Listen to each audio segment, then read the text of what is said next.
ეთერშია ხაზის რადიო. მოისმინეთ ამბები წარსულიდან. FM 94.7.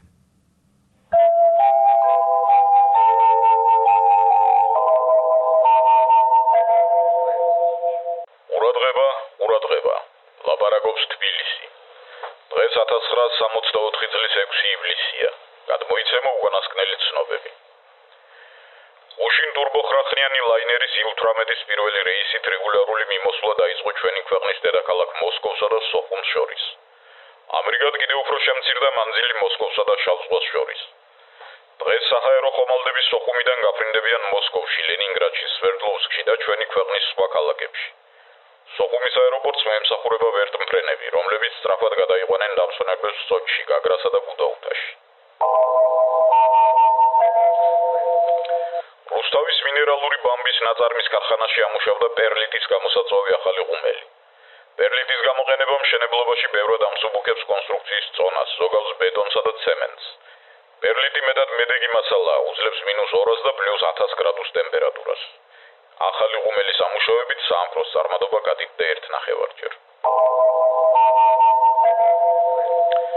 რაიონულ ცენტრ ორჯონიკიძეში საწარმოო შემოქმედებით პრაქტიკას გადის თბილისის იაკობ ნიკოლაძის სახელობის სამხატვრო სასწავლებლის 50-ზე მეტი მოსწავლე.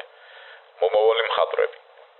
ისინი მუდამ ბუნების სიახლში არიან, ხატავენ პეიზაჟებს, ესკიზებს, მხატვრულ დილოზე გადააქვთ საკოლმეურნეო მინდვრებისა და ზვრების წარჩინებულ ადამიანთა შრომა. დაბა ორჯონიკიძის მეორე საშუალო სკოლაში სამხატვრო სასწავლებლის მსმენელებმა მოაწყვეს თავიანთი ნამუშევრების გამოფენა.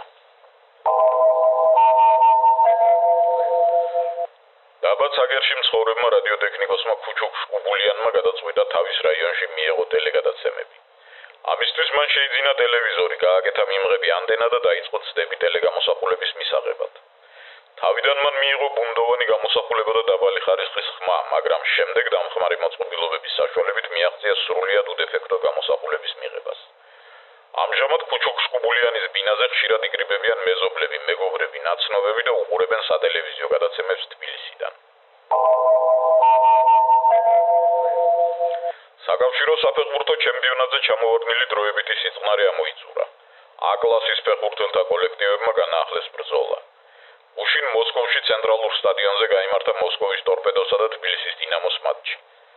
შეხვედრა აღინიშნა ამ კოლექტივებისთვის ჩვეული ტემპერამენტიანი და შინაარსიანი ბრძოლით, რაზეც გავლენა ვერ მოახდინა ვერც ჩეკაკუხილმა და ვერც განუწოდებელმა წვიმამ, რომელიც თითქმის მთელი თამაშის პერიოდში გრძელდებოდა.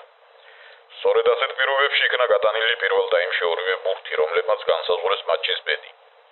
ჯერ ბატანოვმა მე-7 წუთზე, ხოლო შემდეგ 26 წუთზე ბარქაიამ აიღეს კარი. მეორე ტაიმში დინამოელები გარკვეული დროის განმავლობაში ინარჩუნებდნენ სათამაშო უპირატესობას, მაგრამ ამას სასურველი შედეგი არ მოუტანია. მატჩი დამთავრდა ფრედ 1-1. ქუთაისის ტორპედომ გასვლითი მატჩი მოიგო კიშინევში მოლდოვასთან. ერთადერთი ბურთი პირველ ტაიმში გაიტანა ჩხარტიშვილმა. გადმოიცემოდა 1964 წლის 6 ივლისის უკანასკნელი ცნობები.